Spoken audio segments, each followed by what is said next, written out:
नमस्कार दोस्तों, फार्मर विनोद में आप सभी का बहुत बहुत स्वागत है।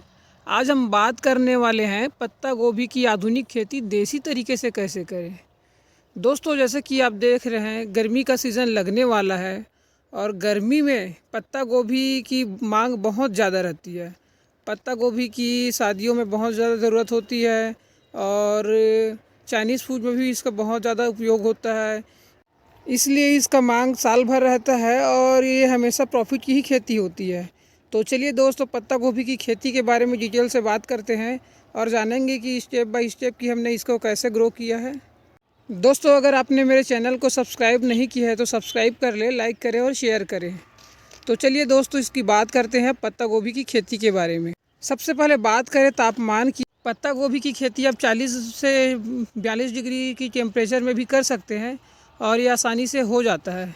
बस दोस्तों, ध्यान देने वाली बात ये होती है कि जो आप खरीफ और रबी में जो करते हैं पत्ता गोभी की खेती, उससे थोड़ा सा डिफरेंट होता है गर्मी में पत्ता गोभी की खेती, क्योंकि गर्मी की खेती और रबी की खेती दोनों में बहुत अंतर है। इसमें बीमारी और कीट अलग अलग तरह से लगते हैं और इसकी रोपाई ट्रांसप्लांटिंग भी अलग तरीके से करनी पड़ती है। दोस्तों, पत्ता गोभी के लिए मिट्टी की बात करें तो वैसे तो कोई भी मिट्टी में इसकी खेती कर सकते हैं, फिर भी बलुई दोमट मिट्टी, काली मिट्टी या फिर कछारी मिट्टी, कोई भी मिट्टी हो, लेकिन इसमें ध्यान देना है कि मिट्टी ज़्यादा सख्त ना हो जिससे पौधे की जड़ में ग्रोथ करने में दिक्कत ना हो। इस टाइप की मिट्टी आप देख सकते हैं और उसमें आप पत्ता गोभी लगा सकते हैं। जैसे कि मार्केट में देख रहे हैं कि इसकी बहुत सारी वैरायटी आती है जो गर्मी के लिए भी बहुत प्रभावी है। तो आप भी गर्मी में पत्ता गोभी की एक उचित वैरायटी का चयन करके पत्ता गोभी की खेती कर सकते हैं। अगर टेबल की बात करें तो ये जो देख रहे हैं वो चौड़ाई इसकी 3 से 3.5 फीट की है और 4 पौधे चौड़ाई में लगी हुई है। आप देख सकते हैं, पास से दिखाते हैं आपको। ये 4 पौधे लगा है और इसमें डबल ड्रिप का प्रयोग किया गया है। ये आपका पहला ड्रिप है और इधर है सेकंड ड्रिप। तो आप भी अगर इस चौड़ाई से डबल ड्रिप से करना चाहते हैं तो डबल ड्रिप से कर सकते हैं। वैसे तो पत्ता गोभी में अगर आप बेड बनाते हैं और 1 पौधे लेते हैं तो 1 फीट की चौड़ाई रखें, 2 पौधे लेते हैं तो 2 फीट की चौड़ाई रखें और 3 पौधे लेते हैं तो 3 फीट की चौड़ाई रख सकते हैं। इस तरह से आप बेड बनाएं और पत्ता गोभी की खेती करें। पौधों में सिंचाई की बात करें तो अगर आप ड्रिप से खेती कर रहे हैं तो दिन में कम से कम 2 बार ज़रूर सिंचाई करें, सुबह और शाम को। अगर आप गहरी सिंचाई कर रहे हैं तो 1 बार भी पर्याप्त है। अगर आप फ्लड इरिगेशन से सिंचाई कर रहे हैं तो 3-4 दिन के अंतराल में ज़रूर सिंचाई करते रहें। खेत में पर्याप्त मात्रा में नमी बनी रहनी चाहिए। दोस्तों, पत्ता गोभी में बात करें बीज की मात्रा तो प्रति एकड़ 80 से 100 ग्राम बीज की ज़रूरत होती है, लेकिन आप 100 ग्राम बीज का उपयोग करें क्योंकि गर्मी में आपको पत्ता गोभी की जो बुआई करनी होती है वो सघन करनी होती है और अधिक से अधिक पौधों का उपयोग करना पड़ता है।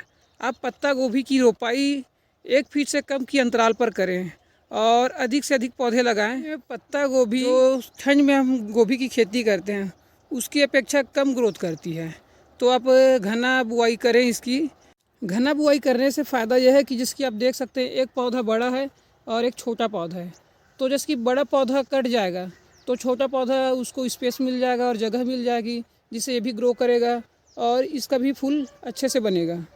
तो आप भी इस तरह से घना बुआई करें और अच्छे से प्रॉफिट लें।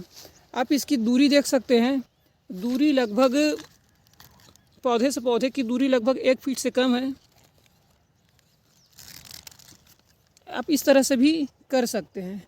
देखिए दोस्तों, हमने इसमें ड्रिप के साथ मल्चिंग का उपयोग नहीं किया है। ये बिल्कुल देसी तरीके से खेती की गई है। आधुनिक के साथ इसको देसी खेती आप बोल सकते हैं। स्क्रीन पर जो आप देख रहे हैं पत्ता गोभी, इसकी नर्सरी लगभग 15 दिसंबर के आसपास डाली गई थी और 10 जनवरी के आसपास इसकी रोपाई की गई थी। रोपाई से पहले हमने इसमें DAP 15 kilo, urea 20 kilo, SSP 25 kilo, potash 10 kilo, इसकी मात्रा का बिखराव करके ही इसमें रोपाई का काम किया था। इसके बाद इसके 15 दिन बाद इसमें पहला निराई गुड़ाई का काम किया गया था। निराई गुड़ाई करने से पहले भी हमने इसमें DAP 25 kilo, urea 20 kilo, SSP 25 kilo और माइक्रोन्यूट्रिएंट्स साथ में पोटास की भी मात्रा डाली गई थी 10 किलो। इसका भी छिड़काव करके प्रथम निराई गुड़ाई किया था और इस पौधों को हमने सपोर्ट देने के लिए मिट्टी चढ़ाया था, जिससे क्या है पौधों में मजबूती आती है और इसका ग्रोथ अच्छे से होता है।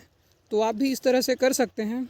अभी मिट्टी चढ़ाए हुए लगभग 15 दिन हुआ है। बुआई के बाद अब 19-19-19 का ड्रिप से 2 किलो पर एकड़ के हिसाब से सप्ताह में एक बार जरूर डालें। साथ ही आप 2 किलो एकड़ के हिसाब से ड्रिप के माध्यम से सप्ताह में एक बार जरूर डालें। पौधों को सूक्ष्म पोषक तत्वों की कमी पूर्ति होती है और जड़ का ग्रोथ अच्छा होता है। बात करते हैं पत्ता गोभी में कीट की, तो इसमें इल्ली लगता है, हॉपर लगता है और एफिड जैसी की भी शिकायत रहती है। इल्ली और हॉपर के लिए आप प्रोफेनोफास या साइपरमेथ्रिन या बाइफेंथ्रिन या जाइफेंथ्रिन ये सब की कीटनाशक का उपयोग कर सकते हैं। और एफिड एसिड के लिए आप रोगर नाम का एक दवाई आता है जो बहुत ही सस्ती मिलती है, आप इसका उपयोग कर सकते हैं। इसमें आप पूरी तरह से कंट्रोल हो जाता है। टोटल रोपाई किए हुए पौधे को अभी 1 महीना हो गया है और 1 महीने के हिसाब से आप इसकी ग्रोथ देख सकते हैं कितनी मस्त है। और आने वाले 1 महीने में इसका लगभग फूल बनना शुरू हो जाएगा और मार्केट में हम हार्वेस्टिंग के लिए इसको रेडी कर डालेंगे। तो आप भी देख सकते हैं कि कितना बेहतरीन इसका फॉर्म है। अभी गर्मियों में पत्ता गोभी में फंगस से संबंधित बहुत सारी समस्याएं आती है, तो आप इसके लिए फंगस से संबंधित दवाई डालते रहें, जिसमें से आप कार्बेंडा मैंको हो गया और कवच हो गया और कॉपर ऑक्सीक्लोराइड भी डाल सकते हैं। इस तरह से आप प्रिवेंटिव में ही स्प्रे करते रहिए ताकि फंगस जनित कोई भी बीमारी न लगे और आपका पौधा स्वस्थ रहे। दोस्तों वीडियो अच्छी लगी हो तो चैनल को लाइक करें, सब्सक्राइब करें, सपोर्ट बनाए रखिएगा। दोस्तों वीडियो को पूरा देखने के लिए आप सभी का बहुत बहुत धन्यवाद।